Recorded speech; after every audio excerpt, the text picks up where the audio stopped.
Merhaba sevgili seyirciler. Aramızda müzik var ile yeniden birlikteyiz. Müzik yolculuğumuzun bu haftaki durağı Utrecht. Burada bulunmamızın nedeni konuğum Anneke van Giersbergen. Baby sneezes, mommy pleases, daddy breezes in. So good on paper, so romantic, but so bewildering.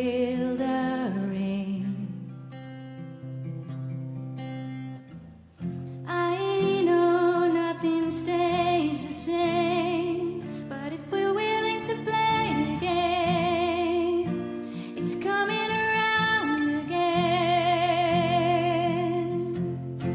So don't mind if I fall apart. There's more room in a broken heart. Utrecht topraklarındaki ilk yerleşim kanıtları M.Ö. 2200 yılına uzanıyor. Sonraki yüzyıllar Roma ve Germen egemenlikleri altında geçer. Ve şehir 1122 yılında kurulur. Refah dönemini 11. ve 12. yüzyıllarda yaşar. Orta Çağ boyunca Kuzey Hollanda'nın en güçlü ve önemli şehri olarak kalır. Şehir pozisyonunu 15. yüzyılda Amsterdam'a kaptırır. 16. yüzyıl İspanyol istilaları ile geçer. 1713'te Utrecht Anlaşması imzalanır. Bu Avrupa tarihinde kritik bir andır. Anlaşma 200 yıl boyunca milyonlarca cana mal olan bir dizi yıkıcı savaşa son verir.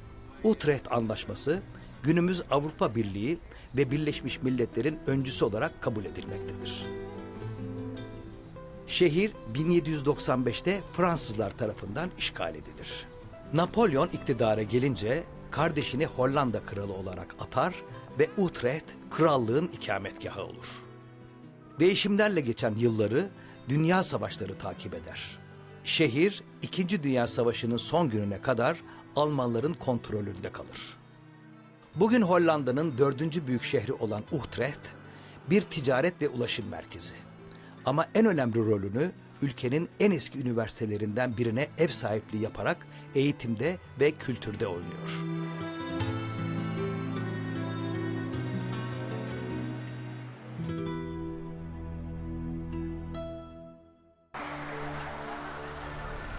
Mayıs 1940 yılında Alman ordusu Hollanda'yı işgal eder. 1942 yılında Yahudilere yapılan zulüm artar. Bu yüzden Amsterdam'da yaşayan Alman Yahudisi Frank ailesi evlerinin kütüphanesinin arkasındaki gizli bir odada saklanmak zorunda kalır. Ailenin 13 yaşındaki kızları Anne yaşadıklarını günlüğüne yazmaya başlar. Ve 2 yıl boyunca yazmaya devam eder. Ta ki 1944 yılında yakalanıp tutuklanana kadar. Aile Nazi toplama kampına gönderilir ve birkaç ay sonra tifüs yüzünden hayatlarını kaybederler. Bir tek baba kurtulur. 1947 yılında savaş bittikten sonra Amsterdam'a döner ve kızının kitabını yayınlatır. Bir genç kızın günlüğü adlı bu kitap dönemin acılarını en güzel yansıtan kitaplardan biri olur. Ve 70'ten fazla dile çevrilir.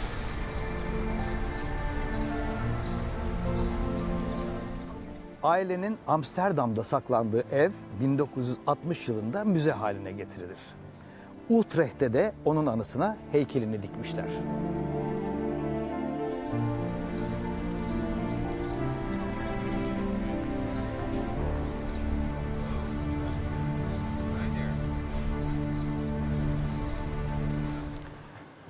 Utrecht'in en eski koleksiyonunu görmeye ve size göstermeye Central Museum'a geldik. 1836 yılında kurulan Central Museum, çoğunlukla yerel olarak üretilmiş eserlerden oluşan geniş bir koleksiyona sahip. Koleksiyon önceleri Utrecht Belediye binasının en üst katında sergileniyormuş ve sadece şehir ile ilgili sanat eserleriyle sınırlıymış. Şu anda koleksiyon 1850 öncesi sanat modern ve çağdaş sanat, uygulamalı sanat, tasarım ve moda eserlerini içeriyor. Kuzeyli manyerist Joachim Uteval'ın eserlerinin çoğu müze koleksiyonunun parçası. Diğer önemli eserler 17. yüzyılın başlarında İtalyan usta Caravaggio'nun eserlerini incelemek için Roma'ya giden ve Utrecht Caravaggisti olarak anılan Gerard von Honthorst ve Hendrik ter Bruegh'nin tablolarıdır. Müzede ayrıca Gerrit Rietveld, Joop Moesman, Abraham Blumert, Jan van Scorel, Charlie Torop, Marlene Dumas, Pike Koh'un eserlerini ve moda koleksiyonundan çeşitli parçaları görebilirsiniz.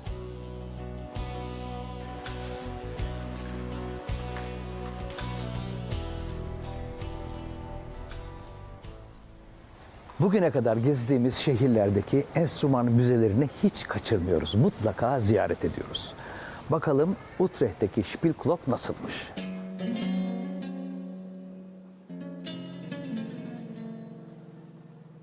Müze ile ilgili bilgi almak üzere Jolien Wijnand-Stoffel ile buluşuyoruz. Can you tell me the story of that museum? Of course. It was actually so that in 1954 there was a group of people who really loved mechanical musical instruments. And mechanical musical instruments make music by themselves, so they don't need a musician to do so. They collected a lot of instruments, never seen so many before, and they organized an exhibition. It was a great success, so they decided, let's make a museum out of it. And this was done in 1956. But the museum grew and grew and grew, so since 1984 we are here in the monumental parish church of Utrecht. And what is very special is that we each day, ever since the beginning, make all our instruments play their music. So there is a guided tour each day that plays the most cheerful music for every visitor we have. Yeah. And so we do this already for more than 60 years. But it's not easy to, keep on working all these instruments also. You must have an engineer or something that Yes. care with those instruments, eh? Yes, of course, because they are played a lot. We have to maintain them, and we have a group of very specialized restorers, amongst them organ builders, clockmakers, but also somebody who composes for all the organs. Yeah, that's another problem. Yeah. Yes, that's also another problem, and each organ needs its own organ book. Yeah. So that's quite the job. Yeah, it's a great impressive. job. Yeah. Yes. That's fantastic.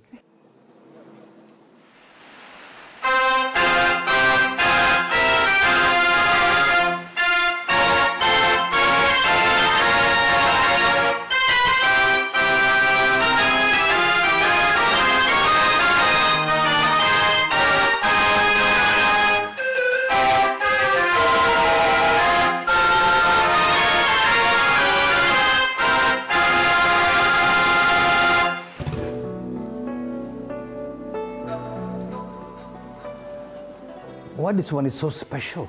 Well, actually, mechanical instruments, as said, are playing without the help of a musician, all by themselves. And one of the most difficult instruments to make automatically playing is a violin, because it's difficult to make the movement of the bow automatic. But in 1910, a German firm, Hüpfeld, they succeeded, and they made an instrument, presented it on a world exhibition in Paris in the same year, and they said, we're going to show you the eighth wonder of the world.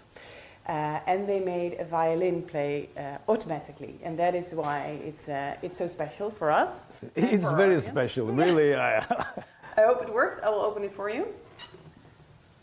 Wow. There are three there. It's all working through a system with air and electricity already in 1910. Shall I turn it on for you? Yes. Yes?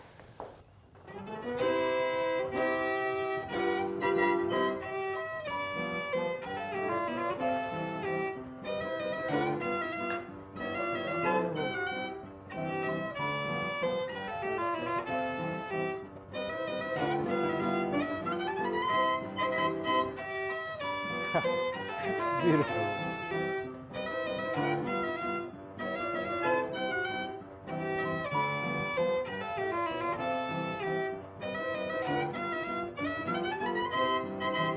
See the buttons here?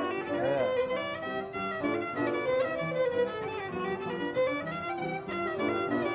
How many instruments do you have in this museum? We have more than 1,400 instruments, not all in this building, but Yeah. also at storage, of course. And the majority of it plays. And the oldest instruments amongst them are musical clocks. Yes. Clocks that do not only tell time, but also play melody for you. The oldest ones are originated in the 15th century already. You hear one now, because they all play by themselves. But the most mechanical clocks are from the 17th, 18th, and 19th century. And this one is quite special. It's from the 18th century. It was built by Charles Clay, and it's big, as you can see. It's the biggest we have. It's a monumental clock. And Charles Clay was actually quite the clockmaker, because in 1723 he was appointed clockmaker to His Majesty's Board of Work, which means he worked for the royal court of England in the day. And he built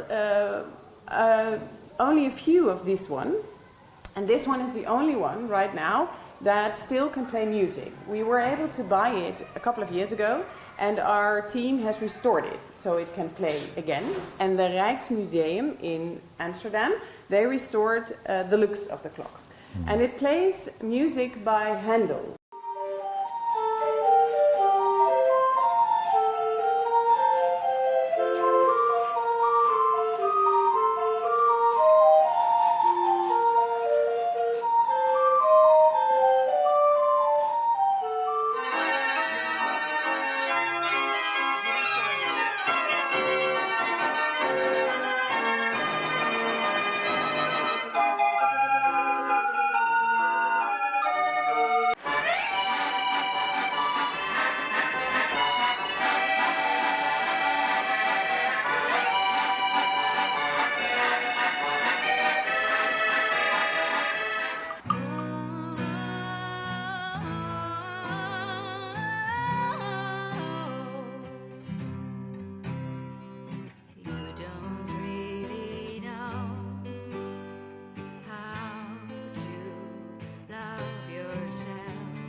You try, you can get up, you don't even know how to move. I realize you are sedated. It's like a mental jungle. You will get lost, get lost, get lost. It's like a mental jungle. You will come home exhausted. If I said I could help you to make a start, you still wouldn't have tools to mend your heart. 'Cause I watch you try, you can get up, you don't even know how to move. I realize you are sedated. It's like a mental jungle. You will get lost, get lost, get lost. It's like a mental jungle. You will come home exhausted.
fantastic.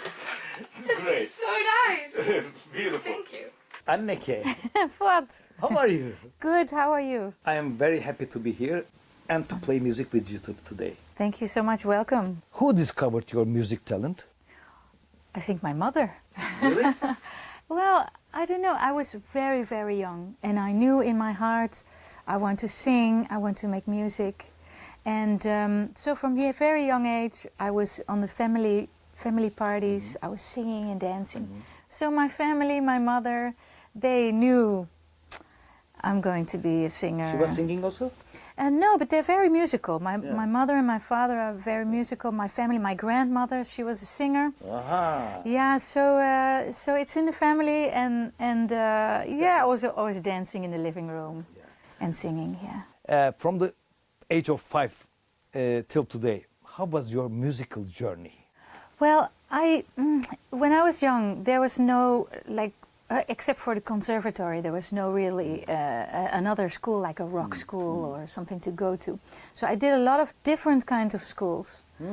But I always kept singing in my free time, always in the nighttime, in the mornings, in the vacations. I was always singing, playing songs, writing songs on an old guitar. So everything I was doing with the thought, one day I will make my living of music. You were saying this before? Yeah, yeah. When you bought your guitar then?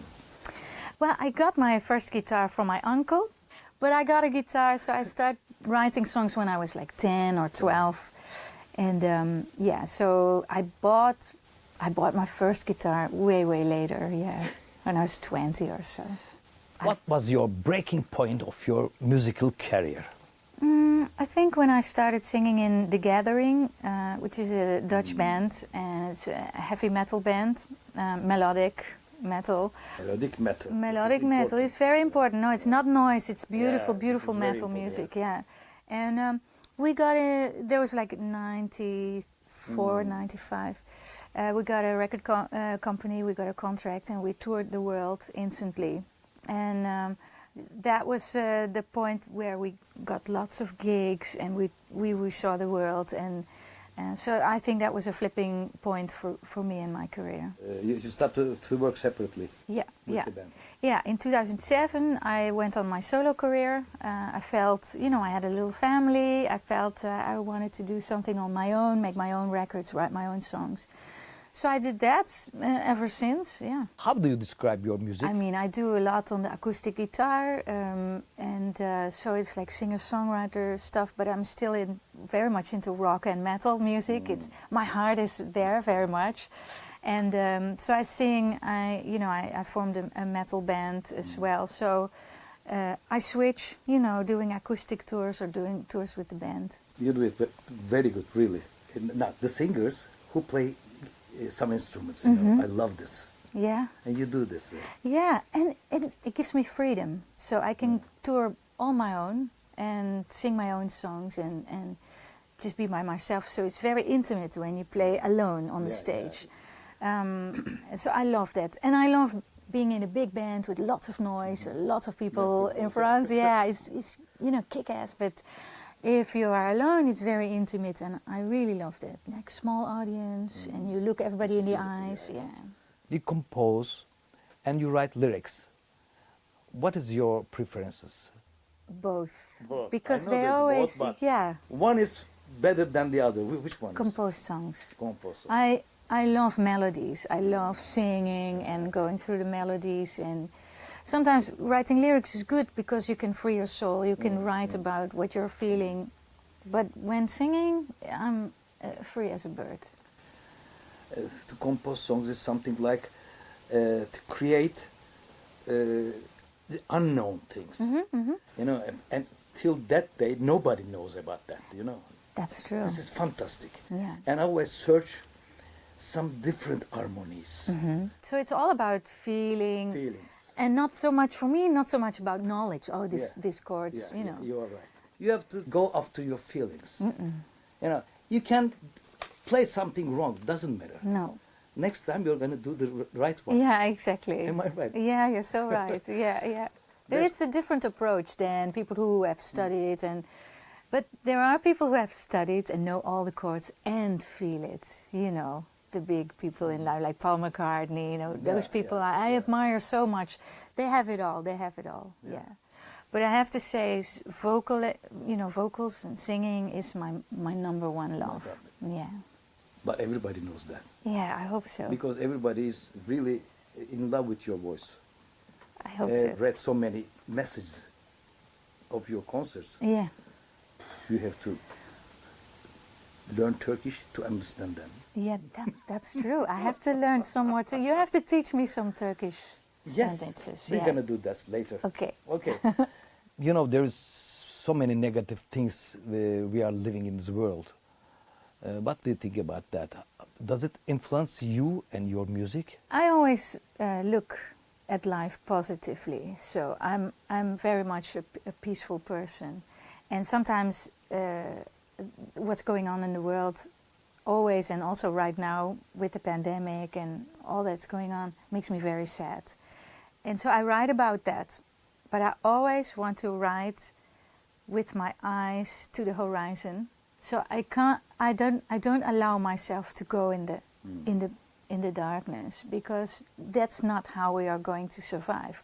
We are going to survive if we work together and we watch, you know, the horizon where it's light. And so in my lyrics and in my songs, there's always a little bit of darkness, but a lot more light. And so I want to try to find a balance. And, you know, we have to stick together, we have to work together, we have to love each other in order to survive in this crazy time, I think.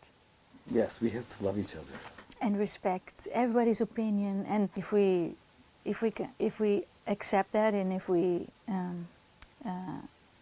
allow that, you know, I think it will be better. We have to teach everyone that knowledge is very important. Because without it, you lost so many things, you know. That's true, yeah. What was your unforgettable concert? I did so many things in my life, but there's one performance of one song that I did for the Dalai Lama. Oh. In Amsterdam, in Holland, and Wow. there he made a speech, and it was about Tibet and freeing Tibet and Tibetan people. And we were allowed with a band in Holland to sing a song for him, and he was on the stage in a chair. In a chair. And I sang my part, and I looked, while I was singing, I looked him in the eyes, and I never felt this energy in my life. It was beautiful. And we did the song, and we finished, and then I stormed off the stage, and I was like, behind the doors, like, whoa, this was amazing. And then somebody came, and he says, he's shaking everybody's hands, come back, he's shaking hands. So I shook his hand, and I felt my hand tingling for the rest of the day. It was so beautiful. Something, you know, I will never forget. It gives you so many energy. Yeah, Huh? yeah. The thing is, we're all people in this world. You know, we're all human beings. But some people are a little bit, you know, special. Later that night, I had another gig, and I played with my guitar for a bunch of kids on the school in the nighttime. And I said, I met the Dalai Lama, and I shook his hand. So I said, you know, now this energy is in my hand. So if I shake your hand, you can pass it on. Yeah. And then everybody starts shaking each other's hand. It was so cool. That's fantastic. Yeah. Yeah. I know that you perform so many times in Turkey. What do you think about Turkish audience? I love Turkish audience because you live from the heart. Yeah. So you feel the music, and you know the lyrics, and you know what it's about, and they know me as a person and as an artist, and I feel very much at home. Plus, I love your food and your climate. Yeah. So climate is okay. Food also, yeah. Oh, yes. yeah, We have yes. good foods, yeah. You were Istanbul, Ankara, Antalya, Izmir. Where you go? Normally, Ankara, Istanbul, Izmir. Izmir? Yeah, and It's three big cities then. that's kind of what I do. I'd love to see some more places, but there's the rock venues are in those cities. And what do you think about Turkish music? I like Turkish music. I don't know a lot of Turkish music, but I listen to Barış Manço a lot. Yeah. I used to have a boyfriend who was half Turkish, half Dutch, and he knows a lot of Turkish music. So I listen to Barış Manço like from the 70s. I He really was like it. my very good friend. Really? Yes, You were we friends worked with- together for 10 years with Barış Manço. I didn't know that. Yeah. That's so cool. I have to tell my friend. He's gonna love it. Oh, Yeah, we start with Barış Manço, Kaygısızlar. Kaygısızlar was the name of our band. And we get together with Barış Manço. really? Yeah, 4 years, 5 years. Then after, I work with Barış. We gave concert in London, in Rainbow. Yeah, I know Together, that place. yeah. Oh, He called me from Paris. His guitarist was ill, and he said, "Fuat, please help me." yeah. And I went to London from Paris. It was a very nice Cool. souvenir also. Yeah, he's a nice guy. He's He a was good he musician. was a star. Yeah, I'm really sad that we lost Mm-hmm, him. You know. yeah. And what else? Heiko Chepkin, of course. Of course, Heiko Yes, Chepkin. my friend. Metal Jungle. You Yeah. composed it together, the song? Yes, I composed the song as a whole, and I asked him to sing his typical Turkish vocal lines, and so he made the Turkish lyrics and the Turkish vocal lines and Did you find? maybe Is he mentioned? I don't know anymore. It's a long time. I forgot. But he's such a good singer. So Yeah. every time I Yeah, hear he's a him good singer, sing, yeah. it's like, And also you did beautiful song with Karsu. yeah. Tell me about that. And we did this TV show together with a couple of other singers. It's called The Best Singers. So hey, and Karsu is she's a wonderful, wonderful singer, beautiful person also, and we sang each other's song. So she sang my song, I sang her song, and all the singers sang each other's song, and so we became friends, and it was really, really nice to work with her. It's such a surprise, you know, to meet people and and to learn from each other and to play together. Who are the singers you admire? Most favorite singers usually are men, so Freddie Mercury. Wow. I love Freddie Mercury. And female singers, yeah, he's top of the bill. Female singers I love, Kate Bush and Barbra Streisand. I listened to them and to Freddie Mercury when I was really, really young. So they gave me, musical life. He's unbelievable. He was really, really also he was a good composer. True. And he could be an opera singer as well. Yeah, yeah. But he chose rock and roll, right? Yeah, he sang with Kabaye. Oh, yeah. Yeah, this is He's, something really important. yeah. Do you have any new project? Ooh, well, actually, I just released an album this February, or last February, and I'm still touring with that because because of COVID, we had to postpone all the gigs. So I'm now going through Europe and the rest of the world just to tour with my new album, and I will How many write. concerts you give in a year? It depends. If I write an album, it's less, Yeah, but of course. between 50 and 100 and 150 concerts. 150. Yeah, between 50 and 150. That's really nice. It's okay. That's good. Because I have a family and I want also to be That's home. enough. Yeah. That's enough. I am also touring. Yeah. 150 is too much. 50 is okay. Yeah, exactly. But it depends. In Holland, you sleep at home, in Holland, it's yeah, fine. you can. And sometimes I take my family because my husband Rob, you met him. He's also a drummer. Yeah. So sometimes he is in the band or he does tour management, and then we are together and together with our son. And then I don't mind. I don't have to go anywhere else if I'm with the family. So, yeah, that's Then perfect. how many countries you travel? About 40, 45 countries. It's good. Yeah, I love it. Is there any place that you didn't see? Oh yeah, I didn't see India as a whole. I would love to go somewhere in India one day. You were in Japan, you were in China, yeah. No, China, no. I would love to see China. China, it's Japan, I did. I loved it. India, China. We have to see. I was in China somewhere, Yeah. but I didn't see India No? either. Yeah. We should go. You know, we all lived very bad days, more than 1 year, in pandemic. How does it influence you? You know this too. You feel this too.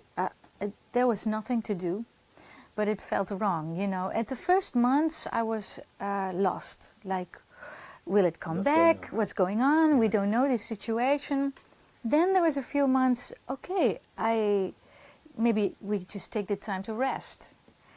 Then the months after is like, okay, how do we get money to live? You know, because all the gigs were gone. Yeah. So we worried a little bit about money. We worried about the situation in the world, about our society, about people going up against each other and against the government. It's a huge problem. You cannot shake hands with no one. No, I hugged my parents. Yeah. Yeah, it was crazy. But then you start to get used to a little bit, and you try to find a way to get jobs, to make music. I wrote an album, you know. And that felt good. But then when we got to play again a few weeks or months ago, it felt so strange to be playing again, because there was nothing in my system. Like, you know, normally you always play and you always write and record and play and go out and see everybody. Now you saw everybody, was like, oh, I was so much. But I love it. I love to be back. Yeah, well, those days also is the time of the composing, yeah. time of the right lyrics. Yeah, you know. and go inwards and also, think yeah. about things. Yeah. So that's good. And to remember the things that you forget, you know. True. I have to do this, but I forgot since already years. Yeah, that's so true. And postpone everything. Yeah. How is your relation with other arts? Well, good. I love movies. You know, that's an art form. But music is my first love. So I'm kind of a tunnel vision. I'm always into music and movies. And my son, he is now 16 years old. His name is Finn. He draws. So since he's a very good drawer. So a visual artist. And I learn from him now about visual art. You know, he tells me about how to draw, how to paint, how, you know, shadows work and all those things. So, like, I'm 48 years old. Now I learn about the visual arts more than I did. How do you chill out? I love going to movies. Yeah. And I love to be outside. I love walking, you know, in nature when the sun shines. Is there any dream that you want to realize? Maybe it sounds strange, but I'm living my dream because I have a beautiful family and I make music. I'm talking to you, you know. It's fantastic, and you know, if I do a show, people come and see me, and that makes me happy. But maybe I'm a simple person. But if the sun shines and I can make music, and I have my husband and my child, I'm really and my dream is to keep doing this. Yes. And then one day I go off this earth. That's fantastic.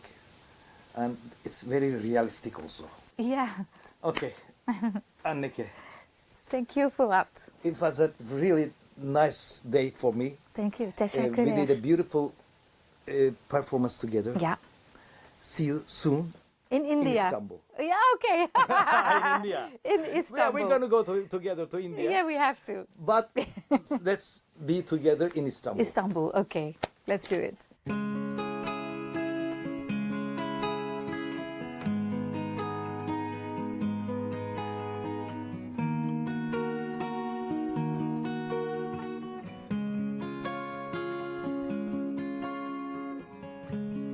Springtime makes me feel alive. I see the clouds disappear and nature shift in its gear.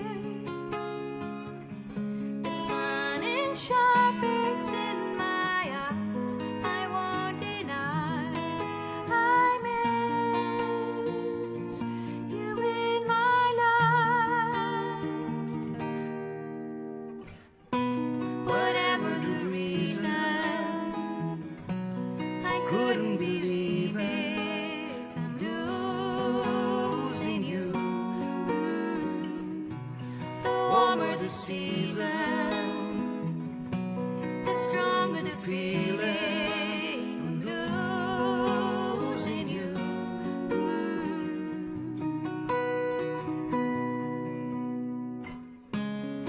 Leaves are falling, life turns gold. We search for shelter inside. My heart's not able to hide. Thunderstorms haunt me at night, and I won't lie, I miss you in my life. Whatever the reason, I couldn't believe it, I'm losing you. The warmer the season, the stronger the feeling, I'm losing you.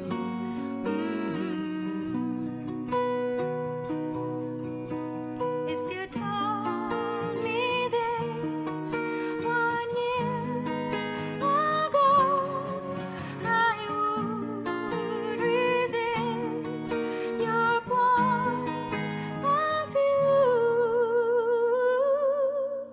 I would, whatever the reason,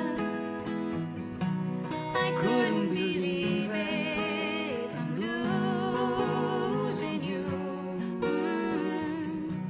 The warmer the season, the stronger the feeling, I'm losing you.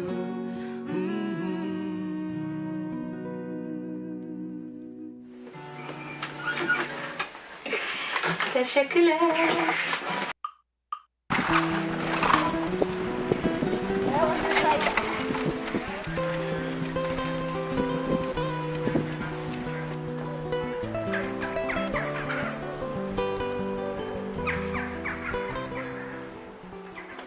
Sevgili seyirciler, bir bölümümüzün daha sonuna geldik.